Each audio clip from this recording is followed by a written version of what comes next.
The algorithm of persistence, the MrBeast story. He was a nobody, a ghost in the machine, shouting into a void that never shouted back. For years, his only audience was the relentless, blinking cursor on a screen, a silent judge of his failures. The numbers were a special kind of torture: 17 views, 42 views, 2 views. Each one a monument to obscurity. While his friends lived their lives, he was locked in his bedroom, a prisoner of a dream everyone told him was crazy. He had no money, no connections, no blueprint for success. All he had was a stubborn, burning refusal to quit.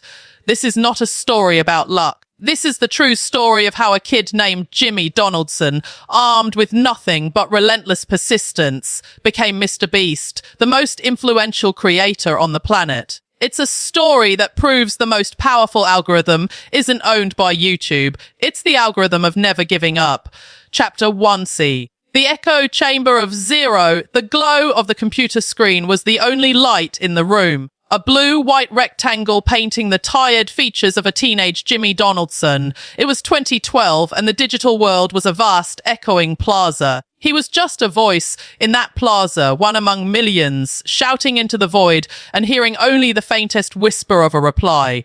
His channel, then a myriad of names eventually settling on MrBeast, was a graveyard of effort. He made videos analyzing the potential earnings of other YouTubers, commentary on the platform's drama, and low-budget gaming videos. Each upload was a message in a bottle, tossed into an infinite ocean. The statistics were a relentless, demoralizing drumbeat. The comments, when they existed, were not kind. "Who is this kid?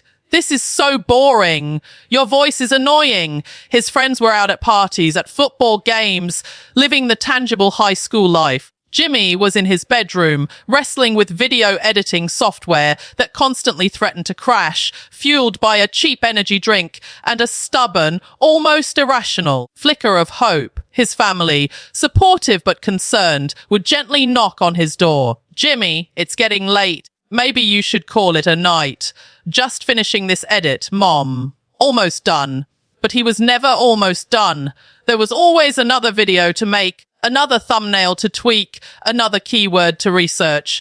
The dream was a shimmering mirage on the horizon: YouTube's success. Not just fame, but the ability to do something, to build something monumental. He didn't just want to be a YouTuber, he wanted to be the best YouTuber. The name, MrBeast, wasn't just a quirky alias, it was a target, a declaration of intent. He would spend hours, not just making videos, but deconstructing the platform itself. He was a digital cartographer, trying to map the invisible currents of the algorithm.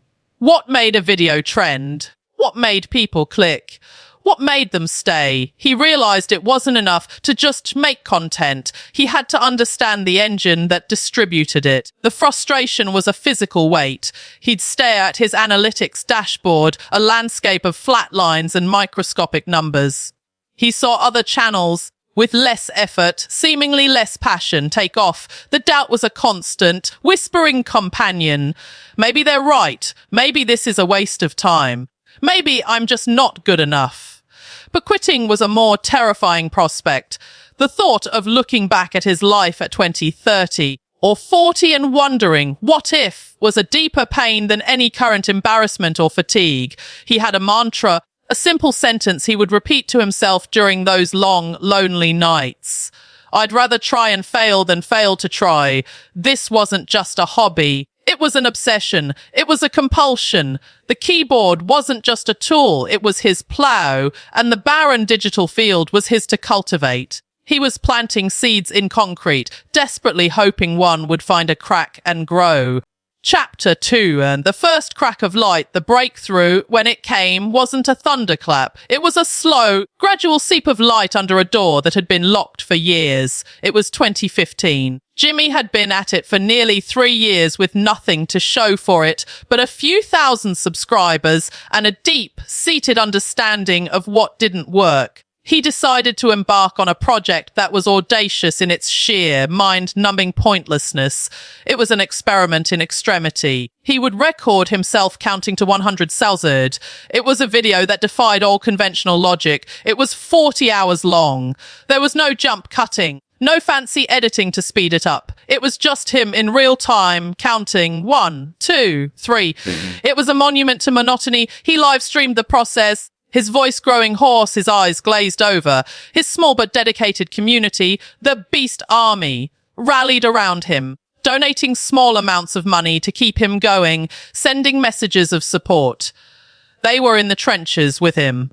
The video, when he finally uploaded it, shouldn't have worked, but it did. It was so bizarre, so antithetical to everything a good video was supposed to be that it became a curiosity. It got press. People clicked just to see if he was actually insane. They would skip to a random timestamp, hear a weary 47,822, and be simultaneously baffled and impressed by the commitment.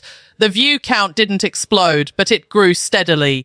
It was a trickle that became a stream. For the first time, a video of his was being shared not just for its content, but for the story behind it, the story of relentless, almost foolish determination. He followed it with other stunt videos. He watched Despacito for 10 hours straight. He read the entire dictionary. He spun a fidget spinner for 24 hours. These videos were not virality in the classic sense. They were slow burning embers. But they were heat, they were light. He was no longer just a kid in his bedroom. He was becoming MrBeast, the guy who would do anything for a video. The identity was crystallizing. He was learning a fundamental truth about the new digital landscape. Attention is the new currency.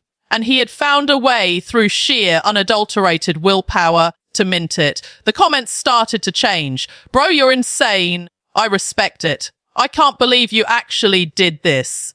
Subscribed for the dedication. He was building a brand on the foundation of commitment. Every hour spent counting, every minute spent watching a repeating music video was a brick in the wall separating him from his past obscurity. He was proving that in a world of fleeting trends, unwavering persistence could itself become a trend.